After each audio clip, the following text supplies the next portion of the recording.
नगर राजा का नाम था राजा हरिश्चंद्र। इस नगर के राजा हरिश्चंद्र बहुत ही मूर्ख थे। उसके राज्य में सभी उसके मूर्खता भरे कार्यों से बहुत ही परेशान रहते थे। उसी राज्य का एक पड़ोसी राज्य था। वहाँ पर 4 दोस्त टोलू, मोलू, समर और साहिर रहते थे। एक दिन 4 दोस्त टोलू, मोलू और समर और साहिर शहर पर निकलते हैं और रास्ता भटक जाते हैं। अरे भाइयों, ये कौन से शहर पर निकले हैं? रास्ता ही नहीं खत्म हो रहा। अरे टोलू से पूछना, यही तो हमें बड़ा वाला पर्वत दिखाने के लिए लाया था। अब पता नहीं कहाँ लेकर आ गया है। अरे दोस्तों, गुस्सा क्यों होते हो? हो ना, तुम लोग परेशान मत हो। तो आज नहीं तो कल हम वापस घर पहुँच ही जाएंगे। अरे भाई, ये क्या बोले जा रहा है तू? हाँ, जेब में एक फूटी कौड़ी नहीं है, जाएंगे कहाँ? अरे बस चलता जा, जहाँ भगवान ले जाए हम वहाँ पर पहुँच जाएंगे। अरे मुझे नहीं जाना तेरे पीछे, तुझे जहाँ जाना है तू जा, मैं खुद ही अपना रास्ता ढूंढ लूंगा। समर गुस्सा होकर उन लोगों से अलग हो जाता है और अकेले ही रास्ता ढूंढने के लिए निकल पड़ता है।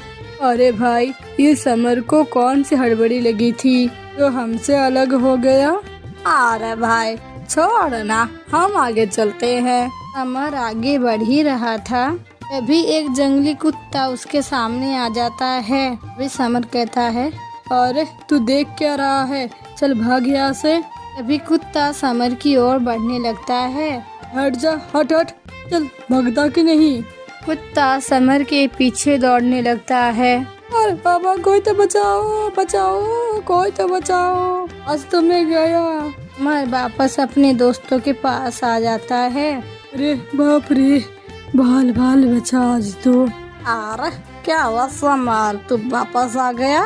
रास्ता मिल गया या फिर रास्ता में कोई मिल गया? हाँ, अरे जंगली कुत्ता तो मेरे पीछे ही पड़ गया था, जान बचा कर भागा हूँ और सोचा तुम लोगों को अकेला कैसे छोड़ दूँ, इसीलिए आ गया वापस। साथ में आया हूँ तो साथ में ही जाऊंगा।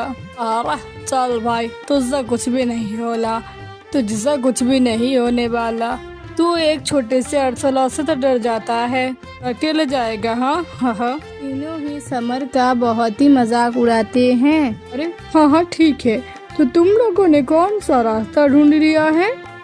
वही का वही तो हो। चारों आगे बढ़ने लगते हैं। तभी टोलू को भूख लग जाती है। अरे भाइयों, तुम लोगों को पता है ना, मुझे बहुत ही ज्यादा भूख लगता है।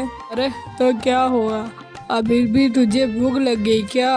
अरे हाँ दोस्तों, बहुत ही जोर से भूख लग गई है, अब तो एक कदम भी नहीं चला जा रहा। अरे कुछ खिला दो इसे, वरना हम बरसों तक यहीं पर बैठे रह जाएंगे। और आसपास तो कुछ भी खाने का नहीं दिख रहा है, इसे क्या खिला दूं? चारों दोस्त चंदन नगर के करीब पहुंच जाते हैं। अरे दोस्तों, मुझे बहुत ही ज्यादा स्वादिष्ट सुगंध आ रहा है। आहा हा हा हा हा हा, ऐसा लग रहा है जैसे जलेबी बन रही हो। अरे इसे तो सुगंध भी आ गई, मगर कहाँ से? अरे आओ दोस्तों, मेरे पीछे आओ। टोलू चंदन नगर के अंदर आ जाता है। अरे क्या बात है, इसकी नाक तो बहुत तेज हो गई है। हाँ, 10 भी इतनी तेज होती तो हम लोग घर पहुंच चुके होते अब तक। अरे दोस्तों, तुम लोग बातें क्यों कर रहे हो? मेरे लिए जलेबी खरीदो, अब मुझसे रहा नहीं जा रहा। अरे जलेबी खरीद बोले जा रहा है, पैसे लाया है क्या? अरे भाई, क्या पैसे पैसे करता है, मुझे भूख लग रही है। हाँ हाँ हाँ, क्या महक है। अरे भाई, कुछ चंद पैसे तो है मेरे पास, मगर इसमें आएगा क्या? आए देख, जलेबी आ जाए। दे, जितने भी पैसे हैं दे, इस टोलू के लिए जलेबी खरीद के लाता हूँ, कहीं जलेबी के आस में यहीं पर बेहोश होकर माँ गिर जाए। अरे लाओ भाई, कुछ जलेबियाँ दे दो। अरे ये लो, ये लो भाई 4 किलो जलेबी। ये देखकर चारों हैरान रह जाते हैं।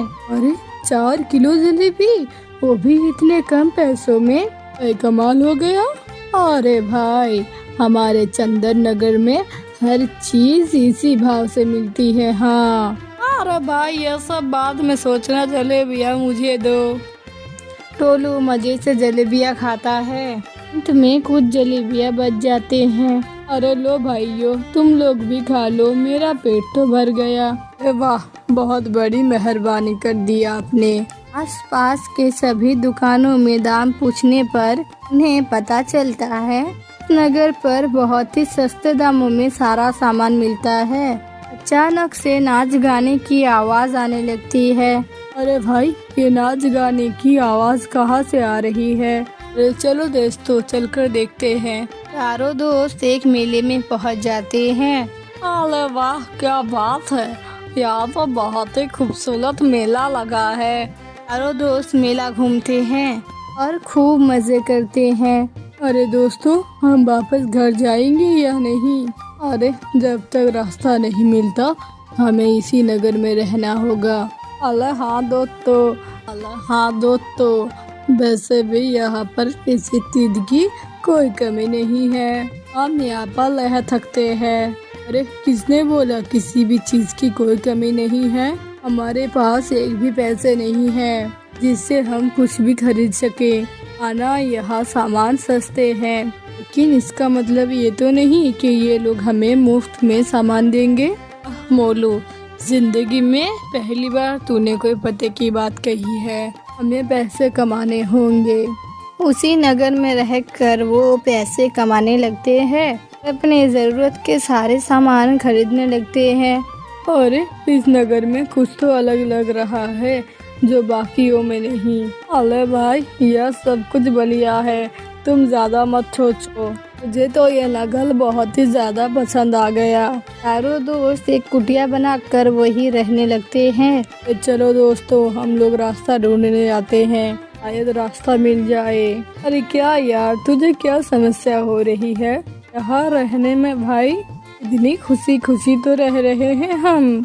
अरे नहीं, मुझे तो वापस घर जाना है। वो रहे यहाँ पर, सभी वापस रास्ता ढूंढने के लिए निकलते हैं। अरे दोस्तों वापस चलो, वरना पता चला हम यह रास्ता भी भूल जाएंगे और कहीं और पहुंच जाएंगे। अरे हाँ, चलो वापस चलते हैं। वो वापस चंदन नगर पे आ जाते हैं। एक दिन कुछ लोग एक आदमी को पकड़कर अपने साथ ले जा रहे थे। तभी वो चारों दोस्त एक आदमी से पूछते हैं, अरे आखिर इस आदमी को कहाँ लेकर जा रहे हैं?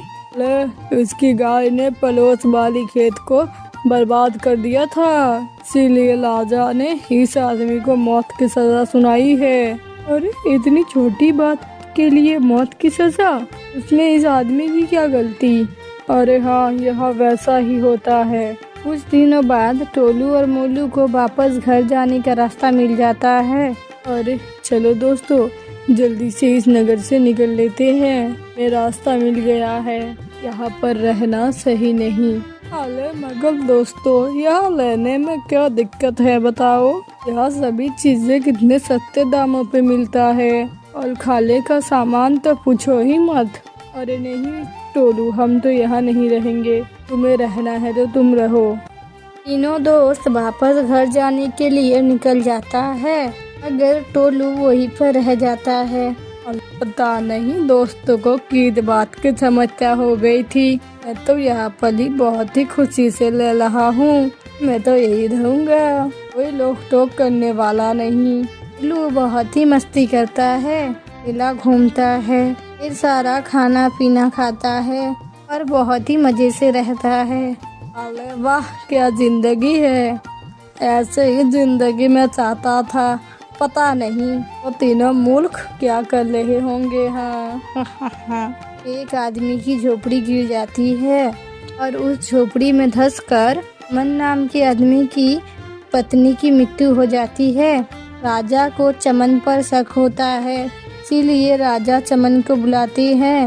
उस महिला की पति हो, बच गए। अगर तुम्हारी पत्नी की मृत्यु हो गई ऐसा कैसे हुआ? महाराज, मैं उस वक्त बाजार गया था, इसीलिए मैं बच गया। इसमें मेरी कोई गलती नहीं है। इस महीने पहले ही एक आदमी से मैंने झोपड़ी खरीदी थी, सारी गलती उसकी है। अरे ये सही कह रहा है, सारी गलती उसी आदमी का है। उसी आदमी को बुलाओ। उस आदमी को बुलाया जाता है। बताओ, तुमने इसे ऐसी झोपड़ी क्यों दी जिसकी वजह से इसकी पत्नी की मृत्यु हो गई? अरे नहीं नहीं महाराज, मेरी कोई गलती नहीं है। मैंने जिससे झोपड़ी बनवाई थी, राज मिस्त्री ने झोपड़ी अच्छे से नहीं बनवाई, इसकी वजह से वो गिर गई। मेरा इसमें भला क्या कसूर महाराज? मुझे माफ कर दो महाराज। अरे ठीक है, उजराज मिस्त्री को बुलवाओ, इससे तुमने झोपड़ी बनवाई थी। उस राजमिस्त्री को भी बुलवाया जाता है। अरे बताओ, तुमने ऐसी झोपड़ी क्यों बनवाई इसकी वजह से इसकी पत्नी की मृत्यु हो गई? अरे नहीं महाराज, ये गलती मेरी नहीं है। मैंने तो लकड़हारे से लकड़ियाँ खरीदकर झोपड़ी बनवाई थी। ये गलती उस लकड़हारे की है, उसने मुझे सही लकड़ियाँ नहीं दी। गलती तो सचमुच लकड़हारे की ही है। अरे तुमने लकड़ियाँ किससे खरीदी थी? लाओ उसे जल्दी बुलाओ। उस आदमी ने टोलू से लकड़ियाँ खरीदी थी, इसीलिए टोलू को बुलाया जाता है। अरे इसने तुमसे लकड़ियाँ खरीदी थी, इसीलिए तुम्हारी वजह से इसकी पत्नी की मृत्यु हुई है। अब तुम्हें फांसी की सजा होगी। अरे महाराज, इसमें मेरी क्या गलती? मैंने कुछ भी नहीं किया है। टोलू की दोस्तों को टोलू की चिंता होने लगती है, इसीलिए वो टोलू को वापस ले जाने के लिए चंदन नगर आते हैं। तब उन्हें पता चलता है कि टोलू को राज दरबार में बुलाया गया है और उसे फांसी की सजा मिलने वाली है। अरे ये भगवान, ये क्या हो गया? चलो हमें जल्दी से जाकर टोलू की जान बचानी होगी। अरे समर, हम टोलू की जान कैसे बचा पाएंगे? यही वो हमें भी फांसी की सजा ना सुना दे। अरे दोस्तों, मेरे पास एक तरकीब है। आहिर एक साधु का भेष ले लेता है। समर और मोलू साधु के चेले का भेष ले लेते हैं। अरे आओ शिष्य, मेरे पीछे पीछे आओ। बम बम भोले। तीनों राज दरबार में आते हैं। प्रणाम साधु महाराज, आप यहाँ? हाँ, यहाँ से गुजर रहा था तो सोचा आपसे मिलता चलूं। जी आइए, बैठिए, मैं अभी आप लोगों के लिए खाने पीने का बंदोबस्त करवाता हूँ। अरे जी महाराज, लेकिन आप इतने जल्दी में क्यों लग रहे हैं? दरअसल मुझे एक दोषी को फांसी दिलवाने के लिए जाना है। अगर आप लोगों को ऐसे छोड़कर कैसे जाऊं? अरे नहीं नहीं महाराज, कोई बात नहीं, आप जा सकते हैं। हम तब तक इंतजार करेंगे। ऐसे बात क्या है? राजा हरिश्चंद्र साधु को पूरी बात बताते हैं। अच्छा, ऐसी बात है। एक काम कीजिए, क्या आप मुझे उस झोपड़ी की टूटी हुई लकड़ी दिखा सकते हैं? जी जरूर, आइए मेरे साथ। राजा साधु और उनके चेले को साथ लेकर लकड़ी दिखाने के लिए लाते हैं। अरे वाह महाराज, ये तो चमत्कार हो गया। लकड़ियाँ तो दिव्य लकड़ियाँ है। अभी इन लकड़ियों पे लेटकर चिता की अग्नि लेगा, वो सीधा स्वर्ग का अधिकारी होगा। इसीलिए मुझे इस पर जला दो। ये बात टोलू को पता चलती है। वो दौड़ता हुआ वहाँ पर आता है। अरे नहीं, मुझे फांसी लगवाकर नहीं मरना है। मैं ऐसे मरना ज्यादा पसंद करूँगा। वे टोलू के दोस्त बोल पड़ते हैं। अरे नहीं, हम इस पर जलकर स्वर्ग को प्राप्त करेंगे। नहीं, मैं इस पर जलूंगा। तभी आपस में लड़ने लगते हैं। भी राजा बोलते हैं, अरे चुप हो जाइए आप सब। आप में से कोई नहीं, बल्कि इस लकड़ियों पे जलकर सीधा स्वर्ग जाने की अधिकारी सिर्फ मैं हूँ और कोई भी नहीं। राजा की बात सुनकर सभी शांत हो जाते हैं।